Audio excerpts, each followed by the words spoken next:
was your thoughts when you seen that, man? When you seen Omar Khan, the Steelers GM, Omar Khan, put some respect on his name. Salute, Saying that he want Mitch not just back for this year, but more so for the long term as well.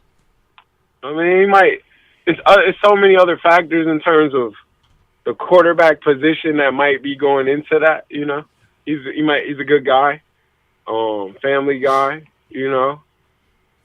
Good in the community. You hitting him with the intangibles? Oh Lord! Yeah. Oh, this is the same stuff you were talking about with Najee. Leadership is there. He said, don't let that press conference fool you. Chad Henne was in Kansas City for a minute. He was. Those intangibles keep you around, keep you, super. That's a 2-time winning Super Bowl champion over there. He did Mitch retire as a 2-time Super Bowl champ. He did retire that way, man. Mitch could be a guy like you trust. If you need him to go win, he can go win. Yeah. Keep your young guys sharp. Just come on. So the question though is this then: if you're Mitch, do you take this opportunity to stay here and potentially back up Kenny? Or do you look at some of these other teams that could potentially need a quarterback? We brought up, what was it, Carolina? We talked. Some teams where he may be in like a competition for a starting spot. Where he would at Falcons, Panthers, Saints, Texans, Colts. They're going to be looking for a young guy. Raiders. If I'm anybody, I'm trying to get to the Colts. You trying to get to the Colts if you Mitch? Okay. I just think the Colts is always, and this is me personally, I always thought the Colts was a destination. They're so done with the veteran quarterback thing, though, I think. The Colts will give you a chance, man. That's one of them programs. They'll give you a chance. I think they'll boot him out quicker than we did, though, if he ends up starting, because I feel like they're so done with the veteran quarterback stuff. But is he considered? I don't feel like the Colts are a program to boo you out. Like they're type. They just brought Matt Ryan in there. What they had? My man from the Philly before that. Oh yeah, Wentz. But I was gonna say I don't even feel like Mitch is to like the level of like when we talk Phillip Rivers going there and Matt Ryan going there. I'm like, Mitch don't even seem that old just yet. He's still kind of like in the mid tier of age for the quarter. I feel like UNC's still good. Like in terms of the age number, so he might could go and fly under the radar for a little bit. Similar to Wentz, I guess. I think Mitch is going into backup quarterback role. Not disrespect to Rich. I think he's a real good quarterback. Former first rounder, salute. Mm-hmm. But I just think he goes into the role of. I think if I'm Mitch's people. And I don't know what people are promising him, but I think Pittsburgh's a gold mine. I think you come to Pittsburgh and you stay in Pittsburgh for the next 5-6 years. Tony Batchy, my guy. Yeah, because one thing I thought of, man, when we're talking about Mitch, I said if he stays, I don't think it necessarily means that he wants to be Charlie Batchy, or it necessarily means that he's cool with being a backup. I said I could also see him looking at it as Kenny had 2 concussions last year. You had a chance to come in and you played well at times. Maybe you say to yourself, let's see what Kenny looks like now that team's got a full offseason to prepare for him. They've watched more tape on him. We know how this goes. The longer you play in the league, the harder it gets at times because of that tape out there and stuff like that. So does he look at that and say, let me play the long game and see what is Kenny truly, if he's coming into thing as the day one starter, can he replicate the end of last season? Or is he going to go back to what we saw at the first half where we're getting a lot of the turnovers? Man, I think all that stuff factors in. Literally, I think all that factors in, and I don't know. I don't think that's a bad job to sit behind. Yeah. I don't think that's just super stapled in either.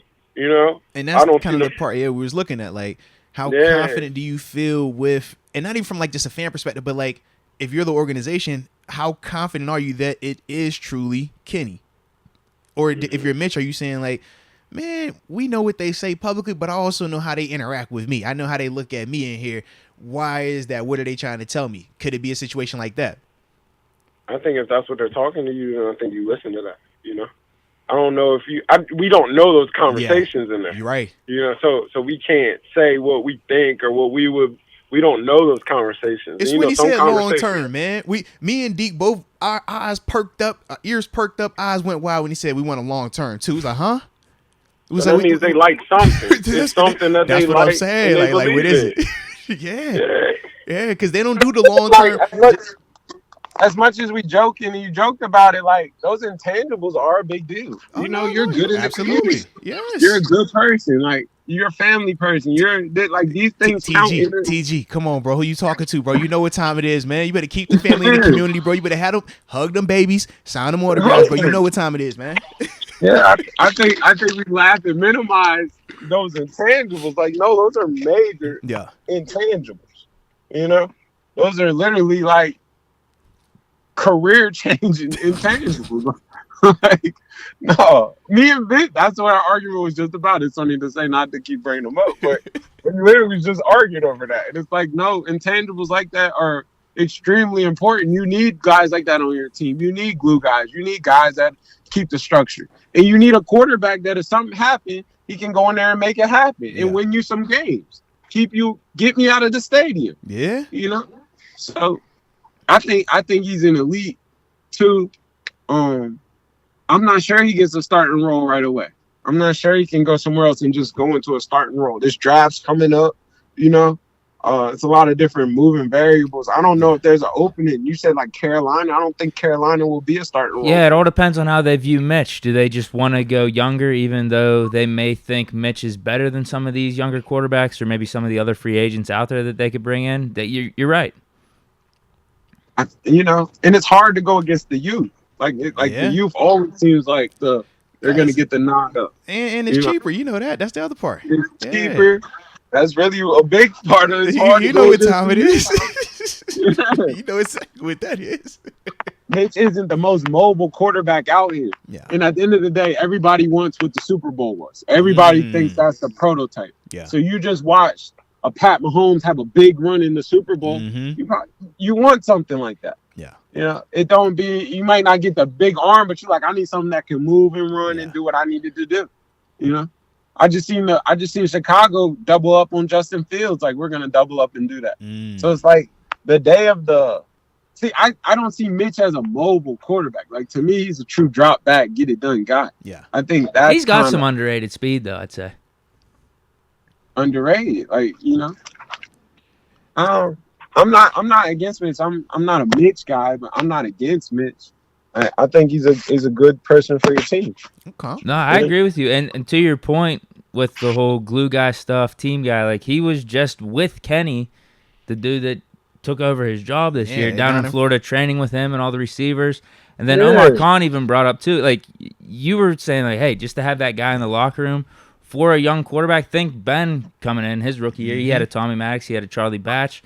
For, you know, good port. Like, Charlie Batch was with Ben for probably, like, the first 10 years of his career. And, I mean, you could probably ask Ben what that meant to him. So, having Mitch here with Kenny, they already have that rapport. I think it could mean something. I do want to ask both of you guys this question, though. Going back to that Ben analogy, right?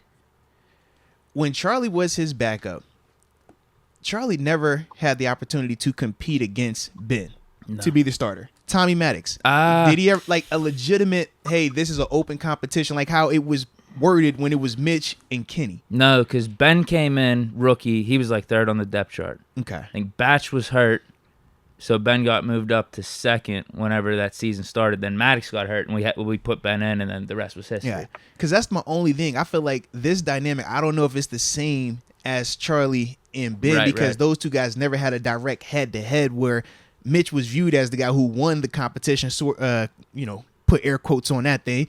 But then to lose it, so to speak, it's like, does he still view that as we're equals, or does he view it as, no, you're the guy and I'm going to be your mentor going forward? I don't know, because Charlie I never felt like Charlie was trying to take Ben's job, is what I'm saying. Whereas for Mitch, how do you know he's cool all the way with that? But where was the head-to-head? It was they never had a head-to-head. Oh, OTAs, never. mini camp, training camp, preseason. That's how they were pushing it. That's how they were talking about it. Who's getting the reps with the first group? Oh, now Kenny's done moved up. He's past Mason now. He's competing with. That's how they were phrasing it during that time. We all knew. He knew. We knew. We knew this wasn't going to last long. Yeah. This was here for a good time. But but now it's trying to stay for a long time, and that's it was supposed to be no strings attached. It was no strings attached, and Omar's trying to put a string on it. Come on, man. They took that man in the first round. It was over. It was over. That was the movie was at that point. He said, "Yo, don't believe the hype, bro. Start preparing. Start preparing for your next relationship. It's over. We trying to say, this is over. It's over." We knew that they were selling 8 jerseys like the day after. We knew what time it was, man. When you take a quarterback in the first round, that's your guy. You know that. But they kept trying to say it as it was a Deke, you remember that? They were spinning it. They were trying to say it. They said it, but everything they did on the field throughout the offseason indicated that, hey, it's Mitch's job to lose. Because they had him at 1 for everything. Yeah. OTAs, training camp, the preseason games. I don't even think – he didn't even play the third preseason game, right? No, he sat out, yeah. Or no, maybe he did. I can't remember. No, he played the whole first half, didn't he? Oh, third one was who? I think it was because I went to it. I went to the home. Who was the third one? Lions. Lions at home. Could have been. Lions, Panthers. It was a team with blue in it. But yeah, it was like a pseudo competition where I think Tomlin wanted to leave it open so everyone would compete or think their job's not necessarily safe. But yeah, everything they did with Mitch was one. But yeah, I guess to TG's point, I feel like Mitch could have. I don't know. I feel like Mitch could have actually played his way into keeping the job. It's just the offense was stale. It was stale. At that time, he wasn't there. It's crazy that you say that because you were one of the main. I know. I wanted Pickett from week 1. I'm just saying if Mitch came out here and threw for 30 touchdowns, I'm glad you remember that. He was one of the main people calling for. I'm glad you remember that, TG. I agree. No, I was calling for Kenny. I'm just saying Mitch could have won people over if he would have played better. Yeah, I'll say. See, I don't think he was ever going to win people over. If he came in and threw for 35 touchdowns, I think it's a different story. I don't think he was ever going to get a chance to really win the people over. But we talked about that too, though. Like, it just seemed like everybody's mind was made up that it was going to be Kenny. Dude, if he would have came in, first game 2 touchdowns, next game like 3 touchdowns. You know what I mean? It didn't matter. The moment he threw it in the dirt, the people were going to go crazy. Out of there. And we saw that even in training camp before it was even like I don't know. No, I was there. I seen it. Yeah. Literally was like, yo, Mitch threw one bad thing. People went crazy. Kenny threw a 5-yard out. Crowd went nuts. And you're like, oh, all right, we know what time this is. And then we started to see crowds when they would boo certain quarterbacks. Yeah, but I think that's different once you start building something in the regular season. But this was he only played the first 3 games. What I'm saying is he could have shut people up in those first 3 games. But it didn't matter. Like he could have threw 10 touchdowns. Yeah, as soon as one bad thing happened, I don't know if I agree with turn on him, man. I don't know because if you build it up to where you're playing a good 5 or 6 games consistently, then you got to give a benefit of the doubt for like a bad game. You said 5 or 6 games. Yeah. Y'all was calling for him after 2. Y'all was calling for him after the first one. Think about that, bro. No, not the first one. We won the game. Yeah, but people, it was like, yo, it was early, like 2 games in, where people were calling for Kenny. I think it was 3.5 games. We benched him week 4, middle of week 4. The offense felt dead in the Patriots, the Browns, and then it was first half of the Jets game. Browns was a little bit better, but KPH after the draft, when they started selling them KPHs, it was his days was numbered. And regardless of what was going on with the offense, he was going to be the reason. That was going to be the scapegoat. And we talked about that too. What's funny is I didn't say that during that time. No, you didn't. Nah. I didn't say that. He was like, he wasn't a top 5 reason because there were drops. The offensive line was shitty. Najee wasn't playing like how he played at the end of the season either. I just felt like Kenny could at least give us what Mitch was giving us and potentially more. That's why we make the switch. Your optimism was like more control. We talked about that too. It was just the majority of people that were supporters of Kenny didn't take your approach. They were more heavy-handed with it. Yeah. And that's what was showing up at the stadium. That's why I felt like, man, it wasn't nothing this dude could do. I'm not lying with you. I wanted Kenny from the start, but still, I wanted to give Mitch a chance, and he wasn't killing us, but he wasn't giving that X factor I was looking for either. Nah, for sure. They booed him in there. They did. It might have been. I might have been one of them. They definitely booed that man. I was like, yo, are we really booing? I might have said bring 7 back. I say, bro, we booed our TG. We booed the starting quarterback of the Pittsburgh Steelers in the first quarter, bro. I had never seen nothing like that, bro. I don't think I booed actually. Looking back, I don't think I booed. This is crazy. That's what we were at, and it's like, yo, this is 2 games in. There's literally nothing this guy can do right now, man. I don't think I booed. I was just more pro Kenny and pro Big Ben coming back. That's what I think it was. Those were my chants. Looking back on it, pro Big. I think my memory is very clear of those moments. Definitely was like, yo, I went 7 back.